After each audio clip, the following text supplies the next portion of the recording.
Go. Right. Well, hello, everybody. Welcome to the August 18th, 2026 DVMUG Zoom meeting.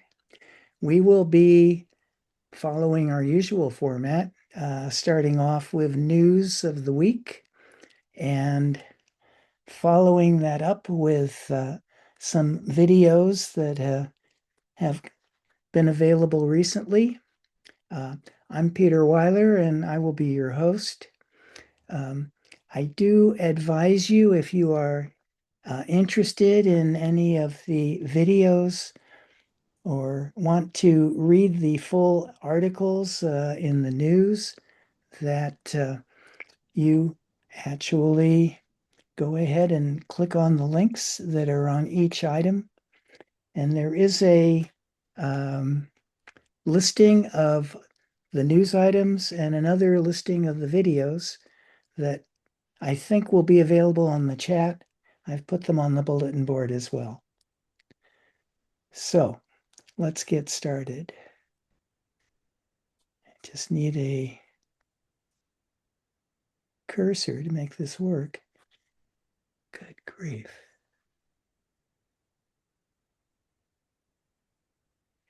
PDF files are in the chat now. Okay, thank you, John. Actually, before starting the news, I'd like to show you an email that I received, not from a direct friend, but a friend of the wife of um, a friend's wife, who is a friend of my wife. At any rate, Larry Deibler supposedly sent it to me. This is a scam. It's something that you don't want to touch. There are some buttons that you can push, and it would be very ill-advised to do so because my entire contacts have been taken over, and others are getting this same message. And basically, if you go into the invitation, they'll be asking you to send information, maybe, where do you live, or what is your email address, perhaps your bank account number. I didn't go into it to see just how uh, awful it is, but it's something to avoid. And I think we'll be having a discussion about this one later in the meeting. So let's get on to this week's news. This is the news slide. It shows each of the articles and where they came from. So we're going to be starting with the Macworld article by Jason Cross about $20 AirPod Pro upgrades can save you some money.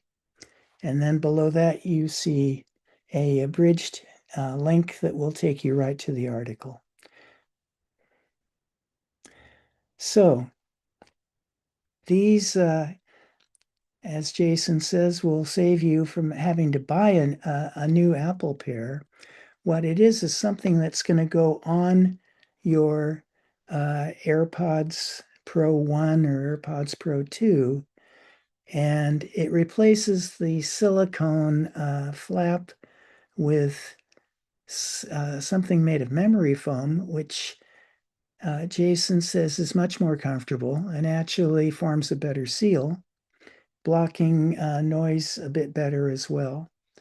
And you can buy it in a set of 3 pairs, small, medium, and large. But once you have that, if you like them, he recommends buy new sets um, in the size that fits, and you can get a set of 3 smalls or 3 larges or whatever works for you. Um, Jason Cross says that the AirPods, um, the memory foam starts to break down after a few months, but ought to work pretty well for as up to a year. And if you go ahead and get a three pairs set, probably it's going to last as long as you need. Anyway, are there Any comments or questions? Yeah, I have some of those. When I got my AirPods, I really good recommendation, so I tried it. And they do work better. Um, but they do break down, so you have to get, and they're not cheap, they're like $20 and they don't last that long. And I eventually didn't get any more. So the new Pro 3s have this as a memory foam with a silicone cover on it. And so these are all memory foam. I think that's why they break down. There's no cover over the memory foam. So it is, if you use them, I can't even remember why I decided that I needed to do them because they needed them to seal better because they were, I don't even remember, but I eventually stopped using them. And there's several different brands of these on Amazon. Mhm. If you have AirPod Pro 3s, I don't think you need them. Right. Does the silicone cause any discomfort for you, John? No, I think it was more about sealing better. I can't remember why.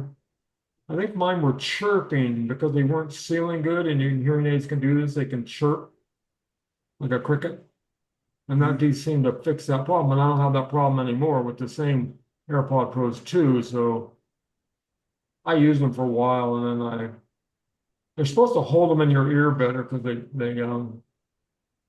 form better. They're stickier. Okay. Let's go ahead and move on to the next news item. Apple has shipped uh, the iOS 26.6.1 software. And let's see, this article is by Malcolm Owen of Apple Insider. He says you should install it right away. And that's because it includes more than 75 security fixes. Um, there are a lot of people out there manufacturing malware, and they've begun to find a way that they can use artificial intelligence to help them design what they're doing. So, you know, AI brings us lots of benefits and also brings us some challenges.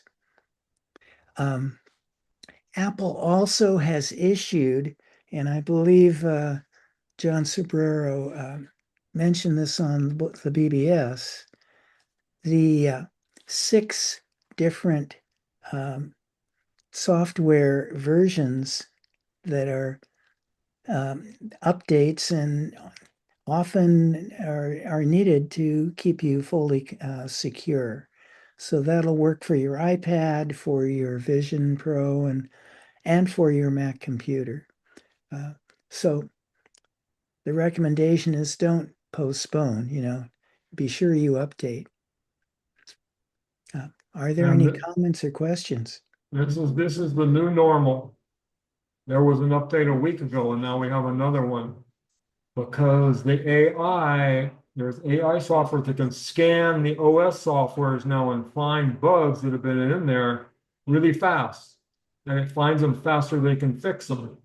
And the problem is the bad guys can use it also to find the bugs to make exploits. So you need to do those as soon as you see them do them, security updates. Right. So it takes a while to put together these DVMUG presentations. And uh, when I was starting, it was iOS 26.6.1. Um, Now, as John just mentioned, Exactly. we have 26.6.2. Less than a week later. Yeah, so that was released yesterday, I believe. Yeah. So it's important to keep installing them.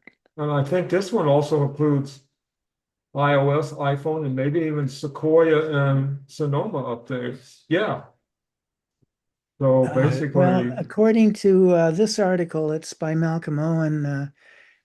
There aren't any associated updates for Sequoia or Sonoma yet.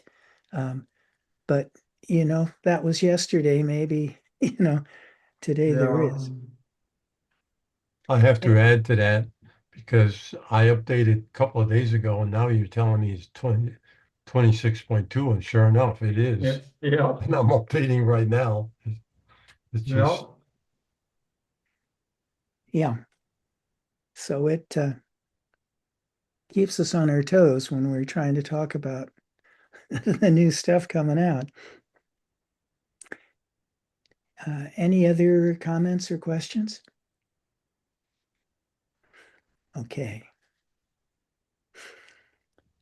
So in the UK, the United Kingdom, I think it was Germany that complained first, but Apple has a new privacy initiative.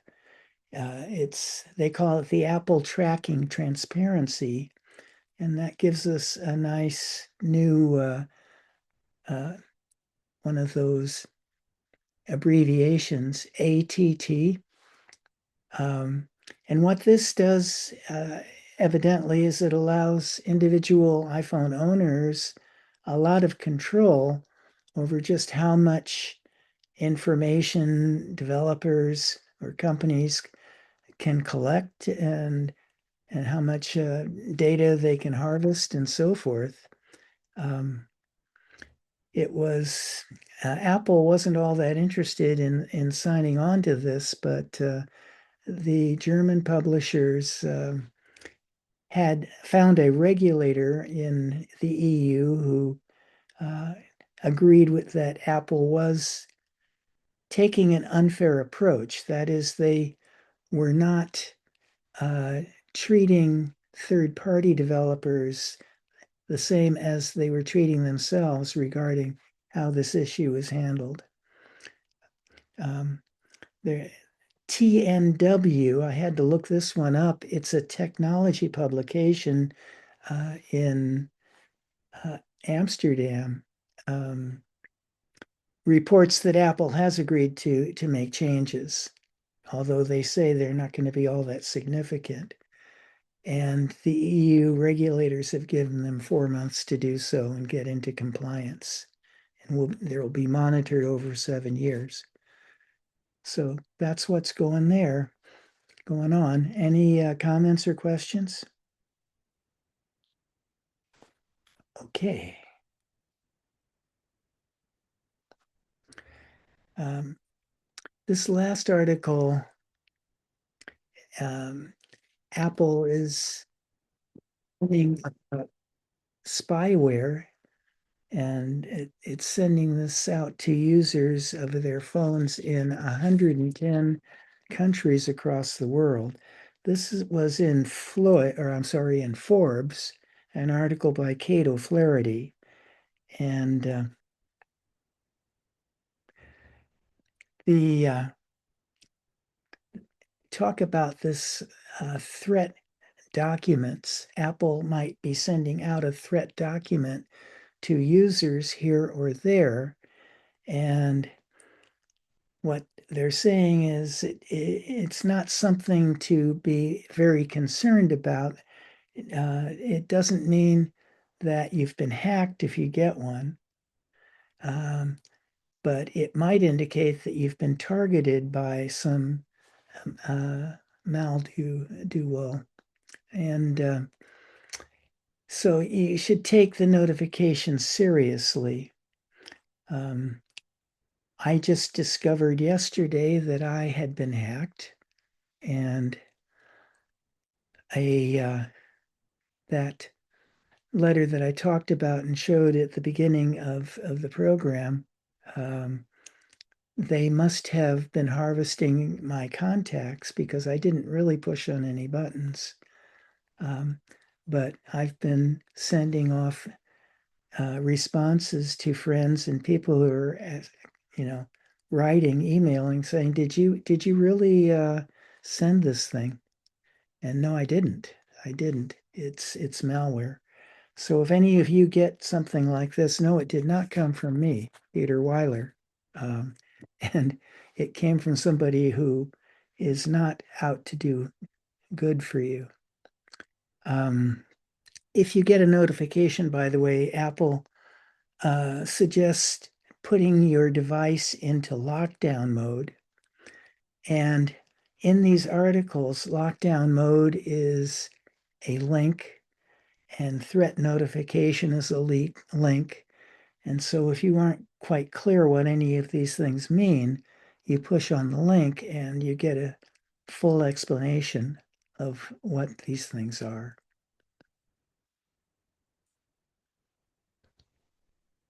So, yeah, I think I put the picture after the discussion, but are there any comments or questions?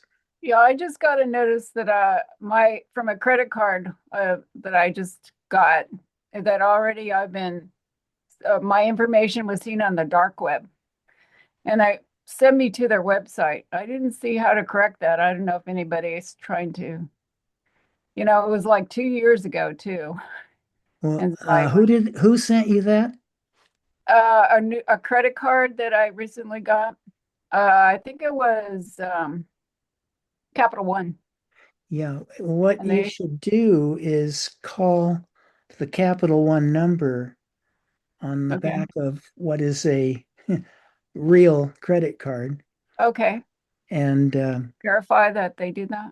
yeah, don't Thanks. call up any numbers you get online on the internet or stuff like that. No, Be it's a sure link. you are going to Capital One. Right. Okay, good. Thank you. Mhm. If it, I'd like to oh, add to that is that the reason you're getting all this stuff is that some time ago, all the email providers basically got hacked and all your information was put out on the black dark web. Um, there's not much you can do about it. Just make Um, sure everything's locked up. Your credit is locked. That kind of well, stuff. they suggested changing passwords, Yeah, which I have that's done not too long ago, but I'll change them again. I haven't had a chance. more important than that is all your credit cards need to have two-factor right. authentication Yeah, turned on. All your bank accounts, anything to do with money, PayPal. So when the notification, did it say what was on the dark web, your email address or your password, or specify what it was? I'd have to go back, and there or was a a phone couple number. different, yeah, email. Well, so it'd be a good idea to change the password for that email that it Right. specified was released, so it's related to that. Everybody's information is on the dark web. It's all been breached. It's just they're notifying you of a new breach.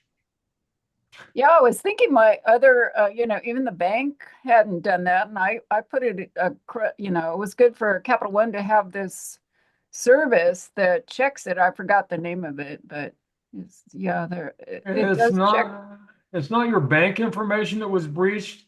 So your bank has credit monitoring turned on where it will a lot of places will do this. AAA, all the banks, all the TransUnion and Experian and stuff, they'll monitor you and send you an email when they find something on the dark web. So they just notify you what it is that was found. It doesn't mean it's that the bank got that they found something. This is a service that the bank provides. Yeah, I know they question, suspicious transactions, which has really helped occasionally, and but nothing on the dark web per se. Thanks. Okay, well let's move on.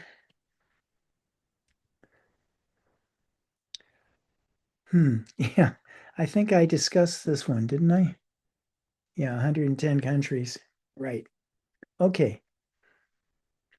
So moving on to videos, we start with Gary Rosenzweig of MacMost on why is my Mac menu bar missing? Here we go. Oh, here we go. Hi, this is Gary with MacMost.com. Is your Mac's menu bar missing? Let me show you why and how to get it back. So you may notice that sometimes your Mac's menu bar goes missing. This is due to a setting that you've got, but there's a variety of other reasons as well. For instance, let's take a look here at what happens when I use Pages and then go to full screen mode. That's by clicking this green button here or using View, Enter Full Screen. Either one of these will take Pages to full screen mode, and notice the menu bar at the top is now gone. How do you access the commands that you need in the menu bar? Well, first you should know it's not really gone. It's still there. It just is hidden until you move your pointer to the top of the screen. And then you can see it drops down. Then you can access it just like you do normally. Now, typically this doesn't pose any problem because you need to move your pointer up there anyway to use it. So having to move it up there to be able to see it really isn't creating any extra actions that you need to do. But some people like to have it present at all times anyway. By default, when you're in a full screen app, like here in Pages or any app, when you take it full screen, the menu bar is hidden. And then when you are in regular window mode, the menu bar is present. If you look in Mission Control, I'm going to use Control up arrow to bring up Mission Control. You can see I've got two spaces here, a desktop space and a full screen space. By default, anytime you're in a desktop space, the menu bar is visible. And anytime that you're in a full screen window space, the menu bar is hidden and will only be revealed when you bring your pointer to the top. But you can actually make it visible when apps are in full screen mode. All you need to do is go into System Settings and then go to Menu Bar. This is in macOS Tahoe, but you could search for Menu Bar in any version of System Settings and find the same setting here, automatically hide and show the menu bar. And there are four options. You could have it always hidden. Remember, this means it's hidden. So always in this case means the menu bar is always hidden, as opposed to the opposite of that, which is never hidden. In other words, always visible. So keep that in mind. But you could also have it so that the menu bar is hidden in full screen mode only or in desktop only. The opposite of each other there. So if we switch to never, the menu bar stays the same here in window mode. But if we were to go to full screen mode, say by using Pages here, you could see with that setting, the menu bar is still visible here, even when the pointer isn't near the top of the screen. So either in a desktop space or in a full screen window space, you'll see the menu bar all the time. Now, you may be asking about the menu bar as in literally the bar under the menu.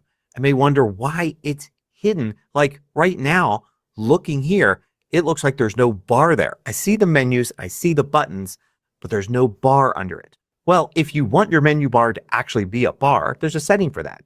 It's in the same place here. It's actually the next setting down. Show menu bar background. If you turn that on, you're always going to see a bar under the menu bar. It's going to be somewhat translucent, so the color is going to reflect the color of your desktop background, in this case, a blue. Now, another way that the menu bar could be missing is it could be missing from a particular display. Like if you have more than one display, you'll only see the menu bar on one display. If you go to Displays here in System Settings, you'll see your displays, and you can see I in fact have two. You're only seeing one here right now. Now, if I click Arrange here, it will allow me to arrange the display so I can move like my second display somewhere else like that. However, notice the menu bar is also represented here, and you could drag that and you could drag it to the display you want. So if you notice the menu bar is on the display you don't want it to be on and you want to move it, this Arrange Displays control here is where you move the menu bar to get it to sit on the display you want. If you find these videos valuable, consider joining the more than 3,000 others that support MacMost through Patreon. You get exclusive content, course discounts, and more. You can read about it at macmost.com/Patreon. Now also notice here that you can change your resolutions. I've got mine here set to show as a list. You can control click and select list or thumbnails here. You can also select to show all resolutions to see more resolutions here. And If you happen to be using an external third-party display, particularly if it's a TV and not really a computer display, it's very possible to set things up so that your Mac screen actually goes beyond the edges of your TV. It can be done with certain configurations. And in that case, the top and maybe bottom of your screen could be cut off and not visible on the TV. To fix that, what you want to do is change the resolution here. Experiment with these. So if you kind of notice the menu bar is missing, but it looks like the actual top of your screen is missing. Matter of fact, you move your pointer up beyond the top and it disappears. Then you're going to want to adjust your resolution and get it to fit your TV. Alternatively, your TV may have settings as well to change how it is used as a computer display, and you want to play with those too. How you do that depends on which TV you've got. So you've got to experiment. Now notice here I've got automatically hide and show menu bar set to never. But that doesn't really mean never, because there are situations where you can have no menu bar. One of those situations is when you're playing a game. A lot of games are set up to get rid of the menu bar and take over the entire screen. And that's really just how the game works. The game may have a setting for this or it may not. But if the game's going to take over the whole screen, there's not really much you can do about it. Perhaps look to see if the game can be played in windowed mode. Sometimes that's an option in the settings. And then you could play the game in a window and still see the menu bar. But even if you don't play games, there's another situation where that happens. And that's when playing a keynote presentation. If you play a keynote presentation normally, notice the menu bar goes away, even though I set it to never in system settings. That's just how presentation works. It's the same as with games. And you've got control here because you could go to play and switch to play in window. And then when you play, you'll see that you now have the presentation in a window and the menu bar is still there. Better still, you can switch the window to full screen mode and it acts just like a regular app in full screen mode, meaning that the menu bar is still there at the top. I should point out that there are various reports of third-party apps also causing the menu bar to disappear, particularly if the third-party app actually controls the menu bar. Like it's an extension that allows you to have a lot of buttons on the right side of your screen or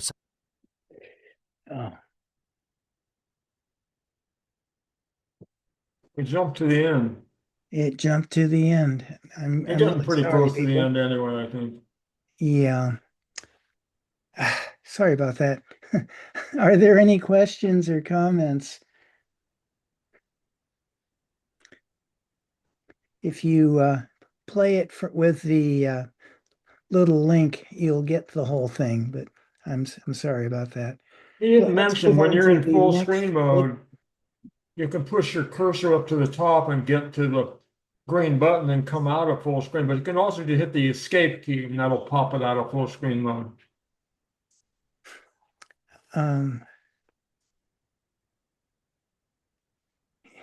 Yeah. Yeah, there is something wrong here with this computer. The cursor is not working well. Let's go ahead and move on to the next video. This one is by Dan Wassink on 2 Apple account settings everyone should set up. Here's Dan. And Dan, would you please get started? In this video, we're going to take a look at 2 features with your Apple account that I highly recommend people set up. That is Recovery Contact, where you can set up a contact to help you recover your Apple account if you forgot your password, as an example. And then your Legacy Contact. Your Legacy Contact is in your passing. That means that someone else will be able to access your Apple account to get at all of your different data or most of your data. So I highly recommend setting these 2 up. Now, before we go and see where this is located and how to set it up, if you set this up on another device, you can set this up on your Mac or your iPad. You do not need to set it up again on your iPhone. This is all related to the Apple account, not necessarily the iPhone. I'm just going to show you where it is on the iPhone. If you're not sure if you've set it up, well, just keep watching and I'll show you where this is set up and you'll be able to see if it is set up. All right, let's take a look at recovery contacts and legacy contacts on the iPhone. Let's go over to my iPhone. Now, being that this is related to your Apple account, what we need to do is we need to go to our Apple account. So what we need to do is we need to open up our Settings app. I tap on it, and then we need to go over to our Apple account. We just tap on our name at the top there, and it takes us to where we can manage our Apple account. Where we need to go to set this up or see if it is set up, where we need to go is Sign-ins and Security. So I tap on that, and now when we swipe up, what you're going to see here is Recovery Contacts as well as Legacy Contact. So let's first take a look at our Recovery Contact. I tap on it, and what you're going to see here is I do have it set up already. So this is how you can see if you have it set up. If you've had it set up, then you're all set. You don't have to do anything unless you want to make some changes to it. So what is this recovery contact? Well, as it says in this area here, if you lose access to your account, a recovery contact can help you get your account and data back. So how does this all work? How do you set it up? Well, basically all you have to do is just go down to the bottom here and add a recovery contact. Of course, this is going to be someone that you trust. So you tap on it, and then you just follow the instructions to add a recovery contact. And then if you lose access to your account, what they're going to be able to do is help you recover that access. It's a lot easier to recover your access if you lose your account if you have a recovery contact. Otherwise, Apple's going to have you jump through hoops to gain access to your Apple account if they actually allow you to get access to it at all. So I highly recommend that you set up a recovery contact here. So that's how we can set up recovery contacts. Now, let's take a look at legacy contacts. So what is this? Well, in your passing, what this will allow is someone that you trust again. What this will allow is them to gain access to most of your iCloud data. So I highly recommend that you set up a legacy contact as well. And it's very simple, just like with recovery contact. Basically, all you have to do is just tap on it. And if you have someone set up, you're going to see I have my wife set up here. If you have someone set up, you can see that right there. If you want to make changes to it, you could do that. You could tap on the name there and remove it. Or if you want to go and add someone else, you can do that as well. So I tap on it, and then I just go and add legacy contact, tap on that, follow the instructions, and then what they're going to do is get a text saying that they are now part of your legacy contact. So then in your passing, what they're going to be able to do through Apple is get access to your Apple account. They'll have to provide a death certificate. They're not going to gain access to your Apple account at any time. They will have to provide a death certificate, but they will have access to your Apple account. Apple will keep that account open for, I believe it's about a year. So then you can get all of that data back. So these are two features that I highly recommend that you set up. Your legacy contact as well as your recovery contact. And again, you can do this on your Mac, your iPad, or your iPhone. This is part of Apple account. This is not tied to any one device. So if you're on your iPhone, what you're going to be able to do is see if you have one set up. You can make changes. If you don't have one set up, I highly recommend that you set it up with someone that you trust. So that is how we can set up a recovery contact for our Apple account, as well as a legacy contact for our Apple account on the iPhone. Now, if you found this video helpful, what you may want to do is like the video. You can subscribe to my channel. You can share it with your friends and family. I also have a couple of options that you can help support my efforts in creating these videos. I have an online site called Dan's Tutorials, which is a subscription-based site. But when you become a member of my site, what I'll do is I will take out all of the ads from the videos. You also have access to more videos. You have an AI assistant modeled after an Apple Genius. If you don't like subscriptions and you just want to have a course on the iPhone, you can go to Dan's Online Courses. This is another way of supporting my efforts in creating these videos. Dan's Online Courses is not a subscription site. Basically, you just purchase the course. And it's going to have all of the videos on how to work with the iPhone. And that's over at dansonlinecourses.com. So if you like what you see here, you have a couple of different ways. Okay. I think we let him sell his wares enough there. Are there any questions or comments? Sharon? Yeah, thanks. Well, I mean, he didn't go into what the recovery contact would be asked. I was I don't know if anybody has tried it out, or I can always Google it later. Or, Yeah. what It- information they would need or what information is used. May I answer that? Yeah, please. I Uh, recently had to deal with a friend of mine who called me. It's basically the person that sets it up thinks of a family member or a friend, in this case, my case, somebody way anyway, and sets that person up with their email address and whatever else they're asking for. And if you ever forget your password and not able to get into your computer, the one option is they will send that information to the person that you designated as the contact. okay. So what happens is they send me the information, I call you and give it to you, and Oh, you get in. okay. Yeah. So you've talked to somebody, or they've talked Yeah, to you before and give you a copy of your password or something. of Okay. course you got to make sure you're Got talking it. to somebody who you know, And if you change it, you let them know. and if you change it, you got to tell the other person, right? Yeah. Right. Thanks. Thanks. Great. Good I think it's a question. good security feature. Really, I mean, I was to the point once when I was setting up my new stuff, and basically, if I had forgotten my Apple password, I would have been SOL. And basically, I remembered it. And that's the only way I got in. I Yeah. didn't I have think I anybody had to to. do that through Apple once, and it was a Yeah. hassle. Yeah. Well, this can happen when you can't log in, you don't remember your password, you only have one device, or you can't get in on any of your devices. Because normally, if you say, I lost my password, they will send a code to your other email address or other phone number. But if you don't have access to those anymore for some reason, you have nowhere for them to send it, they can alternately send it to this person you set up as a recovery, and you can get the code or the reset information there. This happens sometimes when people, they get locked out of everything and they never set up their second email address for recovery or whatever. They lost their phone. They don't have their SBC address anymore, which is their recovery or whatever. It happens.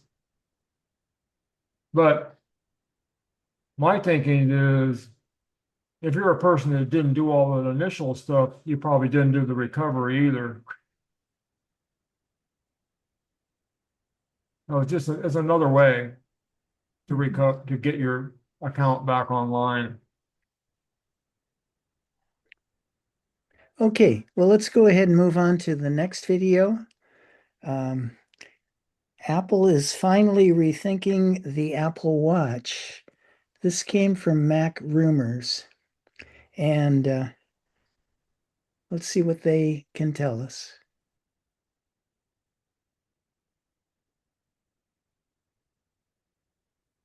There are some major changes potentially coming to the Apple Watch lineup, and not just with this year's upcoming Apple Watch Series 12, but the future. And that future might actually be round. So let's walk through a few things. And first, the more grounded stuff that we're expecting from the Series 12, which should happen in just a couple of months, actually less than a month. And then the wilder rethink that Gurman is now reporting, which could shape the entire Apple Watch lineup down the road. So, according to Bloomberg's Mark Gurman, with the latest on his Power On newsletter, Apple is planning to bring back the ceramic Apple Watch case, possibly as soon as this year, although it could slip into 2027. If you've been around Apple Watches for a while, you know the ceramic edition has a pretty good history. Apple first introduced it with the Series 2 back in September of 2016, and it replaced the original gold edition model that cost thousands and thousands of dollars. So this brought the price down to something reasonable, about $1,249. That white ceramic finish was made from a compressed zirconia and alumina powder that got polished with a diamond slurry, and Apple marketed it as being about 4 times as hard as stainless steel. They added a gray option with the Series 3, but then the whole edition line vanished for the Series 4 in 2018. White ceramic came back briefly with the Series 5, and then Apple killed it off again entirely with the Series 6 in 2020. So it's been gone for over 6 years now, and in that time, it has quietly become one of the most sought-after finishes for collectors on the resale market. And if it does really return, that is genuinely pretty exciting. I never got one. I've always wanted one, and I do want to get one, so I'm hoping it does make a comeback. Now, beyond the ceramic story, the rest of the Series 12 picture is a bit more modest. And I want to be honest here, Gurman describes the Series 12 and the Ultra 4 as continuing the trend of the latest modest upgrades, with the under-the-hood improvements being the main headline. The big one there is performance, which almost certainly points to a new chip. And that actually matters more than it sounds because the last two Apple Watch generations have still been running on the same chip, so the S10 chip. And that S10 is basically unchanged from the S9, which came out all the way back in 2023. So we could finally be looking at an actual meaningful performance jump after what has effectively been the same Apple Silicon for years on this watch. On top of that, Gurman says this year's models will bring new colors and band options along with a number of new health and fitness upgrades. And timing-wise, the Series 12 and Ultra 4 are expected to show up next month alongside the iPhone 18 Pro, the 18 Pro Max, and Apple's first foldable, the iPhone Ultra. So busy fall as usual. That's the near term, but the long term is what gets more interesting here and a lot more speculative. In that same reporting, Mark Gurman is saying that Apple is genuinely reevaluating the entire Apple Watch lineup and looking at a host of radical new designs. And he does not frame this as a small tweak. He compares it to the revolutionary design change that the foldable iPhone represents, calling it something that will transform the product for a new era. And his words there mean a significant revamp could actually go from not only just the iPhone, but also to the Apple Watch. So what is actually on the table? A couple of things. Apple's industrial design team has reportedly been exploring a broader rethink of its smartwatches for a while now, with several different directions that's being weighed at once. One of the biggest drivers is the resurgence of fitness bands without screens. I'm wearing one here. This is the Fitbit Air. Also, smart rings. I used to wear an Oura ring. Those have been tremendously popular. Sometimes people just don't want screens, or they want things that they can easily sleep with or, wear without them being, in the way. Apple is apparently taking that very seriously, enough that it's considering an Apple Watch style device with no display at all, which is a obviously real departure. Alongside that, they are looking at new Apple Watches with different types of screens and various new sizes. There could be a round one, which I have been wanting since forever. Gurman does say that Apple has been contemplating giving the Apple Watch a round display, but he's very careful to caution. Unfortunately, the bad news here is that a device like that is probably unlikely to ship. So you need to temper your expectations, or at least I need to tell myself that because I got really excited when I saw this.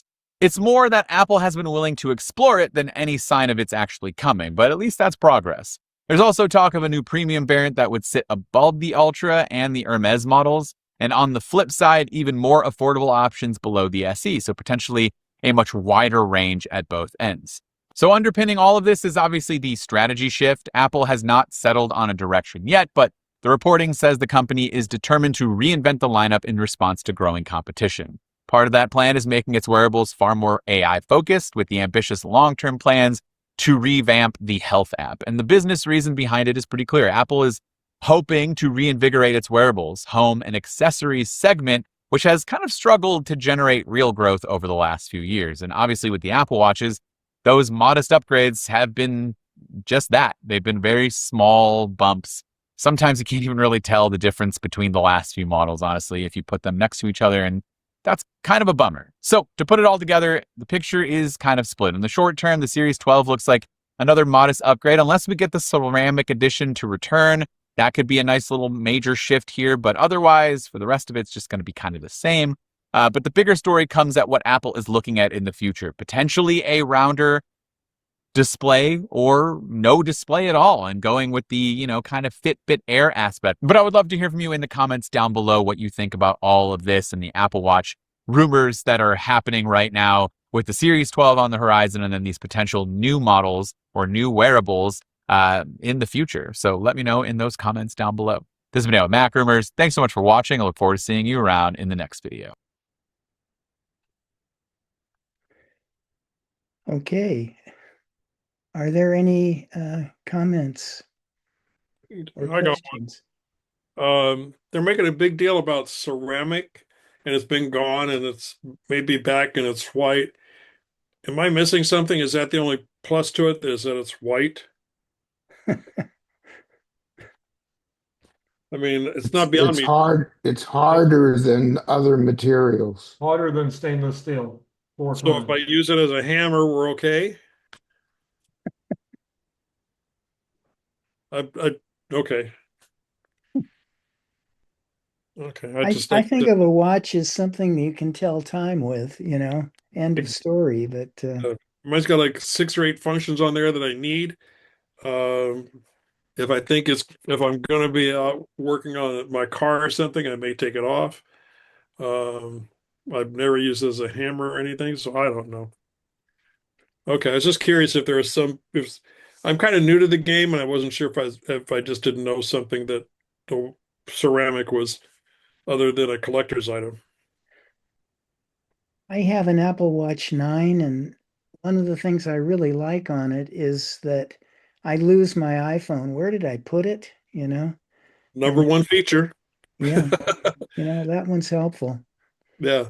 Number one feature when I first got my watch, the number one feature was where's my phone? And now my phone has a thing on it that says, where's my watch? You know? Okay. What about the displayless band? I mean, that just That talks seems to kind of you. productive to be in a watch. Yeah. That would be interesting. We're going to give you a watch, but it's not going to have a display on it. Well, Okay. So the how do we know Fitbit it's makes there? those and they're very popular. So when you could wear it while you sleep and still charge your watch. Some people don't like to wear the watch when they sleep, or it's just it gets all the data from the sensors and sends it to your phone, and you don't even need to look at anything. It still does all the health stuff. Well, do you just talk to it then? And No, it talks back to you? there's no input on it. It just collects data. Oh, And So okay. it gives you a sleep score.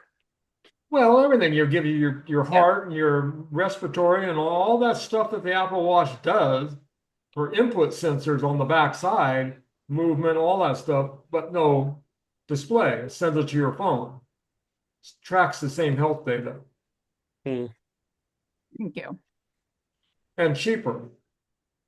I hope so. Yeah, because it would just have the sensor. It wouldn't have any display. I mean, probably, I don't know what the Fitbits without a display cost, but I think they're considerably cheaper.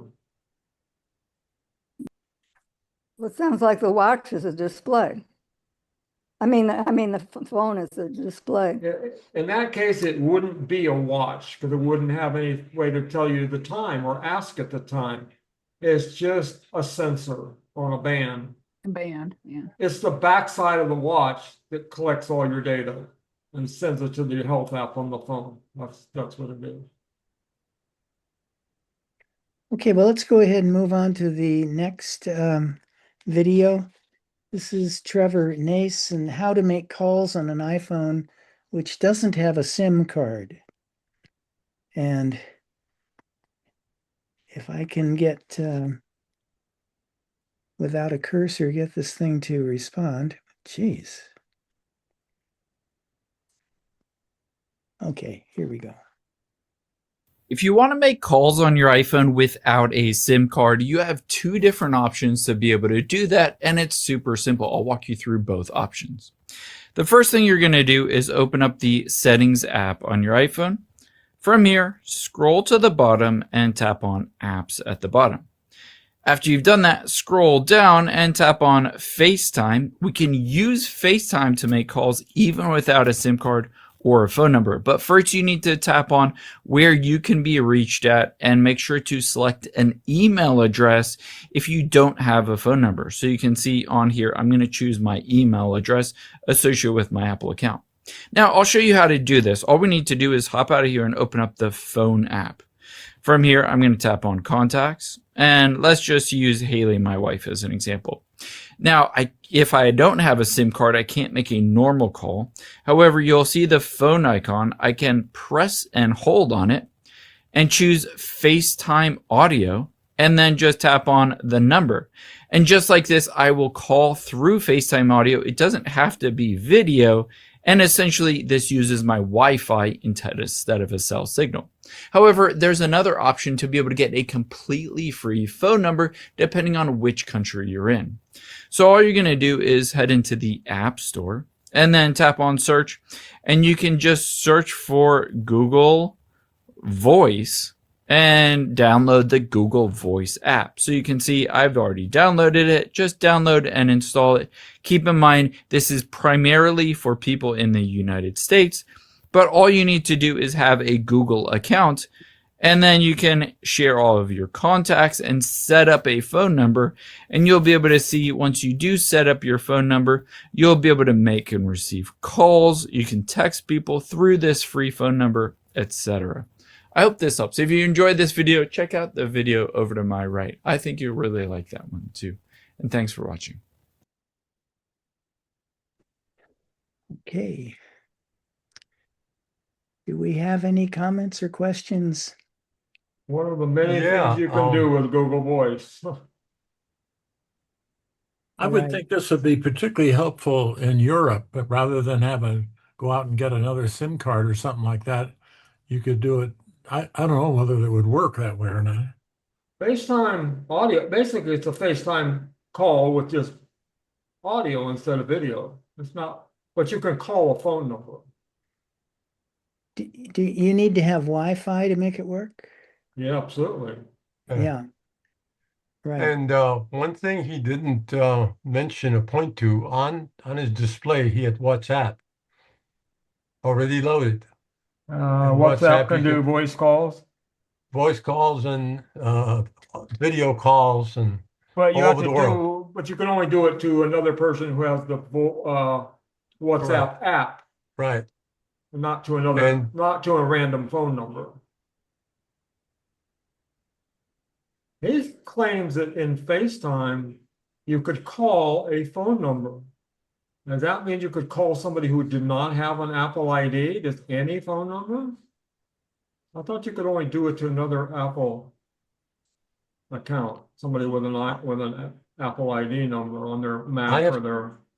I have to try that because that'll tell me that'll resolve the problem or issue, because if I can talk to Europe regarding that Google on Voice, FaceTime, I never tried Google FaceTime. Voice is that's a phone-based system, and they give you a new phone number. They can call you. You can have it forward to another number, record your calls. You can Right. You can use it for SMS text messaging between phone numbers. It's basically another phone number. And yes, you can make calls from it and receive calls. You can do any number of things. It's just everything you can imagine. You can call from your landline and make phone calls for free with that number. All kinds of stuff. People were worried about Google Voice, like Google might cancel it like they do a lot of stuff. But I recently got an email where they're promoting it. They're adding new features to it. So they wouldn't do that if they're thinking about canceling it. Okay. Well, let's move on. The next video is from 9 to 5 Mac, and it's about Apple glasses. And unlike most of the devices Apple produces, I really have no idea of what that could be. Glasses you put on, and how do they work electronically? I'm not sure. So this will be an interesting one if I can get it to play to have a look at. If you have macular degeneration. Oops. If you want to make calls on your iPhone. Yeah. Well, yeah, now macular degeneration, that kind of thing, vision impairment, right. Maybe it can be helpful for that, but I have a hunch it's something beyond that. We'll see. Now, I'm a huge advocate for the Vision Pro. It's probably one of my favorite Apple products of all time, or tech products in general, because it still gets me genuinely excited to use every single time I wear it, even for the mundane tasks like editing a YouTube video in Final Cut Pro. It just makes everything feel more immersive and just wow overall. But I'm not blind to the fact that it is a little bit cost prohibitive, starting at around $3,800. So I do think there's an opportunity for Apple to maybe bring out a different pair of wearables or glasses, something like these Even Reality G2s that can really speak to the masses and still give you those wow moments. And that's exactly what Apple's working on with the potential announcement as soon as WWDC 27. So I want to break down everything we know so far about Apple's glasses or wearable or whatever they're going to end up calling it, because there's a lot that we already know and there's some surprises that not a lot of people know about. Let's break down everything we know.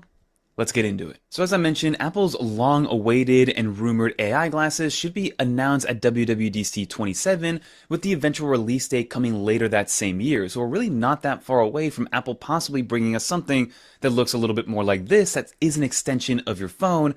And that's going to be the big difference here. These aren't going to be a Vision Pro Lite. This isn't going to have any displays, no floating apps, no visual interface. Instead, Apple appears to be building something closer that's an AI extension of your entire Apple ecosystem, like your iPhone, your Apple Watch, and everything in between. And if we take a step back and look at the release schedule that Apple gave us with the Vision Pro, they were announced at WWDC 23, and then they gave developers some time to really develop applications for this thing, because as amazing as these pieces of products are, these hardware pieces are, they're nothing without the developers and the backing of the software. So of course they got to give them time and a reason and incentive to build apps and develop for that platform, and that's exactly what they're going to do. But again, this is going to be a little bit different in terms of what they're going to be used for, and then we can see them eventually coming out maybe at the end of 2027 or early 2028, exactly like they did with the Vision Pro, where it came out in the very beginning of 2024. And we don't think Apple's going to be bringing down the Vision Pro to a smaller headset or a smaller pair of glasses, because that would require a lot of different things to happen. And I think the key thing here is that Apple wants these to really look and feel like glasses. In my opinion, Even Realities has done a great job of making these smart glasses look like normal glasses, even though these have a small display on them. Apple's will not have any type of display. It's not going to be like the Meta glasses. It's not going to be like these. They're going to be a little bit different in terms of what they're going to be used for. But again, think about them as an extension of Siri, but visually through your eyes. The glasses would eventually rely on the microphones, the cameras are going to be on there, the speakers, as well as Siri, and I'm sure it's going to be using things around you that are on your body. So again, think Apple Watch for the health sensors, think your iPhone in your pocket for maybe some ambient stuff that's happening around you, and then anything else that you're wearing that's Apple related or around you will then also insinuate and help make decisions for you on these wearables that are coming out. And that's a great segue into what these are expected to do. Now, of course, we're going to be doing the traditional things like capturing photos, maybe recording some video, and then you can also listen to music and podcasts with the speakers themselves. It's going to be an extension of Siri, so being able to communicate with Siri is going to be very important with these glasses. Taking phone calls, so again, an extension of AirPods, Apple Watch, your iPhone, but just all on your face already and then ready to go. It's yet to be known if they're going to be actively always listening or looking for the keyword or looking exactly at what's going on around you, but I'm sure Apple's going to be very, very privacy focused when it comes to wearing glasses and cameras on your face, because we all know the backlash that Meta's been getting, but they're still selling millions of these Meta glasses. So if Apple can do this correctly with the right intention, I think they could overtake whatever Meta's doing very quickly. And then Apple will be opening this up to third-party developers, and that's exactly why they're going to be announcing it at WWDC, like I mentioned. Third-party app developers will be able to integrate into these glasses, and while, again, there's not going to be a display on the glasses, so you're not going to see any UI elements, you're not going to see any dedicated applications, but the data that's acquiring around you will then help that third-party application gather whatever data is needed to then help you make decisions moving forward, whether it is a fitness decision, a food-related decision, something diet-related, something maybe that you're working on or building around. All these things will then influence the application in terms of what it's giving you at the end of the day. So a good use case could be taking an image of the food that you're getting, so you could log the food that you're eating and then put it into your MyFitnessPal or Macro Factor or whatever calorie app tracker that you're using. Or maybe you are pouring out your milk and you're using the last bit of milk. You can use the glasses to set a reminder to get more milk when you get to the grocery store. Just little instances like that that, again, reduce the friction of you getting from point A to point B, which is eventually replacing that milk or logging your food. So you don't have to pull your phone out, take a picture, or pull your phone out, write down exactly where you're eating. You just quickly snap a photo or let Siri look at it, and then it'll log that food for you. But now we got to talk about the privacy aspect of these glasses, because like I mentioned, that's what's really hurting, I guess, quote unquote, Meta in terms of the privacy factors, what we've heard with the cameras that are always on and recording, people being able to take out the little LED indicator to let you know, like, hey, this is actively recording. People have been modifying their glasses so people aren't aware that they're being recorded at all times.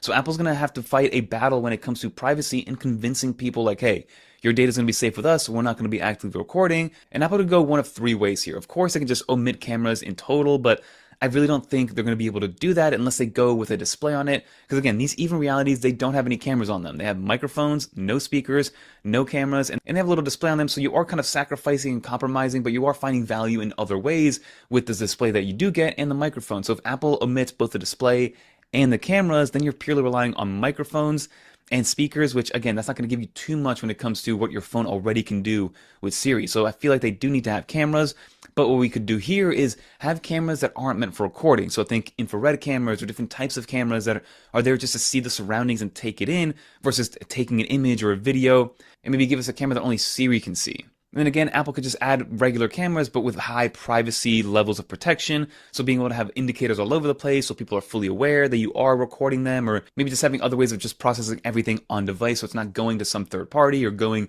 to Apple themselves. Different ways that Apple can do this, but of course we'll see how Apple kind of manages the whole privacy section. And then one last thing to mention about these new vision glasses, or whatever Apple's going to call it, is that there's going to be a big forefront into the fitness aspect of these glasses. Now, we don't think it's going to be coming out with the Gen 1, but there is a opening for a health and fitness kind of centered employee or individual to enter the Vision Pro group, meaning that I do believe that there is some sort of roadmap where these glasses end up really helping you from a fitness, health, and just overall wellness perspective as well. So keep your eyes open for something like that, and comment down below what you think they could do. Because again, I'm not somebody who wears glasses when they run, so I don't really need it for that aspect, but I can see them maybe doing it. Maybe if you have a mirror and you're working out and you want to make sure your form is good, maybe having your coach be an extension with some actual cameras so your coach can see what you're doing and things like that. So again, Apple reportedly was trying to do this with the Vision Pro early on before the Vision Pro release, but of course the Vision Pro was just too heavy for it to be something that you could wear and actively move around in without it kind of flying all over the place, where these glasses could be something a little bit different. And then of course, these glasses will have the Apple ecosystem advantage, meaning that it's going to be able to tie into everything. The same way that Siri AI is going to be the best AI that we can get for your personal context because it lives inside of your Apple ecosystem, which is something that a lot of these other assistants cannot do. ChatGPT, Perplexity, they can't do it in the same light that the new Siri can. So I think that having that advantage of the Apple glasses is going to help just kind of bring everything together inside of the ecosystem, giving your phone just another set of eyes and ears, literally, to be able to make your life a little bit easier. But again, there's going to be a lot of push and pull in terms of how much you want to offload to the personal assistant versus how much you want to do yourself, because once you start offloading things, you're going to forget how to do them. And again, that just turns into a whole other conundrum. But that's everything we know so far about the Apple glasses. Expect these things to be announced in the next 9 months, which is going to be kind of crazy. I am excited to see what they look like, what the price point is going to be, how Apple sells it to us, what type of sensors are going to be on it, if they're going to omit things or not, what kind of compromises we're going to make, because it's not going to be perfect, especially for a Gen 1 product. But let me know in the comment down below what you think. Are these going to be worth the hype? Is this something you're going to want to get? Are you starting to get a little bit tired and tedious of all the AI and wearable and all the smart talk? Let me know with a comment down below. But if you did make it to the end, leave a little dolphin. And if you guys want to watch more videos like this, check out one of these videos right here. Until next time, I'm Fernando. Peace, everyone. Yeah, Fernando, I guess that's his name. He talks pretty fast, but he Too fast. yeah, did put out a lot of information and concepts and ideas. Anybody have any thoughts on that one? No, that's not the ones I heard about. I heard on the radio that there were glasses, I thought it was by Apple, that address people having macular degeneration. So I'm going to see what I can find out. No, that's not what this is. Yeah, no, obviously. Thanks. Right. Yeah, it sounds like these are headphones, a microphone, and a lot of different kinds of tools.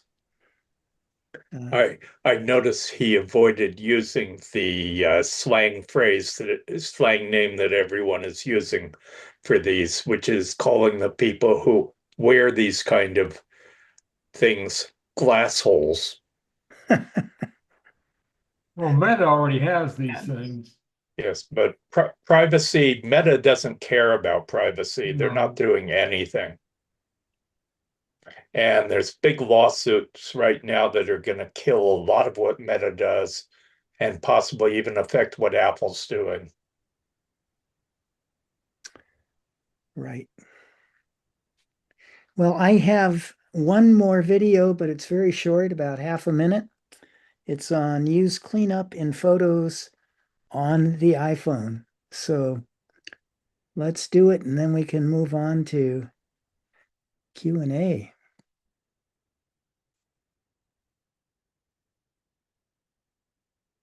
Okay, please start talking. Here's how to use cleanup in photos to remove distracting objects or imperfections from your photos. With a photo selected on a device that supports Apple Intelligence, tap the Edit button and tap Cleanup. You can brush or circle what you want to remove, or tap to remove highlighted items. To save your edits, just tap Done. Much better. Get rid of distractions in your photos.